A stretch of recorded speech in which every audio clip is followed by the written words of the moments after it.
Hey, here we are, part 4, front-wheel drive shafts. So we talked about rear-wheel drive shafts and differentials and four-wheel drive systems and limited slip differentials, and here we are now, front-wheel drive systems. So remember that front-wheel drive vehicles use a transaxle instead of a transmission, and the difference is this right here. You get the differential part of the transmission, hence the term transaxle. Now, it isn't just only front-wheel drive vehicles that use a transaxle. Any vehicle where the drive wheels are right underneath or near the engine. So think about like in a front-wheel drive vehicle that has the engine in the front, you're going to have a transaxle. You can have a rear-wheel drive vehicle that has the engine in the rear that's going to also have a transaxle. So similar, like think of Volkswagen Beetle, right? They have an engine in the rear. Porsches, they have engines in the rear, but they also have the differential built into that transmission, and they get that transaxle setup also. So, but for purpose of this discussion, we're talking about overarching themes, big components, theory, and operation. So now the power comes out of the transaxle, which the differential is part of. So think about the video you watch on differential. That's inside the transmission again, hence the term, again, transaxle.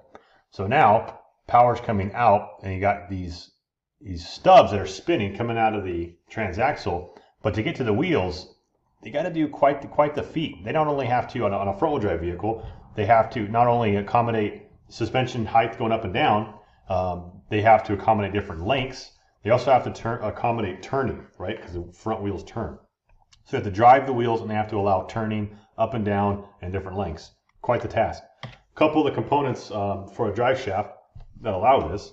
You have the main shaft right here. Here's your plunge tripod joint. And then over here is your CV joint right there. That's the actual CV joint right there. Here's your splines. This is what splines to the front hub. And then here's your axle that tightens it down to the front hub. Here's the outboard fixed joint, the constant velocity joints, and they're called constant velocity because as it changes angle, it's going to keep the same speed. You're not going to have a change in speed that speeds up and slows down with this design. And this is going to be packed with grease in here, and all these balls, as long as all these balls are lined up with a pivot point, you keep that same speed. And then the inside joint, the inboard or plunge joint, tripod joint, however you want to call it, is basically what accommodates for different lengths. Think about like the slip joint on the rear drive line. This is what allows the drive axle to go longer or shorter. And again, there's going to be grease all around this trunnion and then inside this boot right here. And that boot keeps dirt, moisture, and whatnot out of there. So as soon as that boot tears or gets a hole, you're going to have a problem because that dirt and moisture gets into that grease and of course can destroy the bearings. So some people just put a boot on and call it good, but really as soon as it tears, you get moisture and dirt in there. That joint needs to be taken apart, cleaned, and reassembled with a new boot. A lot of labor, so typically nowadays people do is just change the whole axle. So this basically helps the vehicle accommodate a couple different movements. As mentioned earlier, they're going to allow this vertical travel, so think about trying to keep the cars level, the suspension, and it's going to allow height changes in the road. As this tire goes up and this one's down, you're going to have these bends. This has to accommodate these different angles, these operating angles, okay? And it's also going to have to plunge in, so allow for different lengths, because as it goes up, right here, it's going to get extended. As it goes in, right here, it gets shorter. So it also has to accommodate turning corners, right? So that outer CV joint allows for that turning.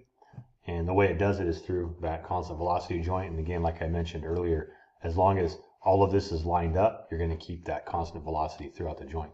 Typically when these half shafts or front axles go bad, you'll hear people saying they click when they turn. That's what's going on in here is you have a groove that's worn out in here. Those balls, as it turns around, it's going in and out of that groove, is causing that clicking noise as you go around, again, a corner. So if you turn left and you click, click, click, click, click, click, or turn right and you hear the clicking, sometimes it's one way and not the other way. Probable culprit is going to be that CV joint.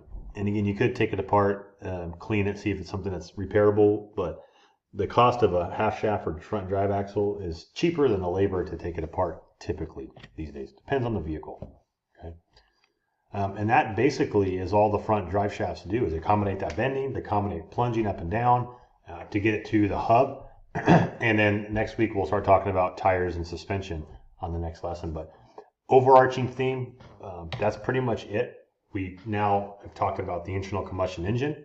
We've talked about how it generates power. Again, it goes through the gear reduction of the transmission, either via automatic or manual. to the transfer case if it's four-wheel drive, and that allows the user to select four-wheel drive or two-wheel drive, and that allows the power to go to the front axle differential or down the rear through drive shafts. And then that goes to the differentials that accommodate left to right speeds. And then it goes out on the front wheel drive, or the front axle of a four-wheel drive. It goes to that hub that links the axle to the wheel hub assembly. And then if it's all-wheel drive, you get that, you don't get lows, you only get the high four-wheel drive, and you get center differential, so it can change speed front to rear, so you can drive it on hard packed dirt or pavement. If you have part-time four-wheel drive, that's where it locks everything. You cannot drive it on hard packed, or otherwise the wheels will slip. Well, the wheels are slipping anyway, but they can't on the hard pack. They'll bark and chirp. They're trying to accommodate that speed difference. That's basically it. And then in a front-wheel drive vehicle, we have those half shafts to accommodate turning, plunging, upward and travel, etc. If you have a front-wheel drive based four-wheel drive vehicle, then you're going to have what's called a PTO off that transaxle, which is power takeoff. That runs a drive shaft or prop shaft to the rear of the vehicle, and it'll run a traditional differential or e-locking or some type of limited slip in the rear of that vehicle. So again, you can have a four-wheel drive system that's on a two-wheel drive platform with that transfer case, or a front-wheel drive platform where it uses a PTO. I know this is hard and kind of confusing via voiceover narrated PowerPoints, but we're doing the best we can. Take a look at some videos I added onto your canvas. It'll help explain what I can't via PowerPoint or my budget here above my garage.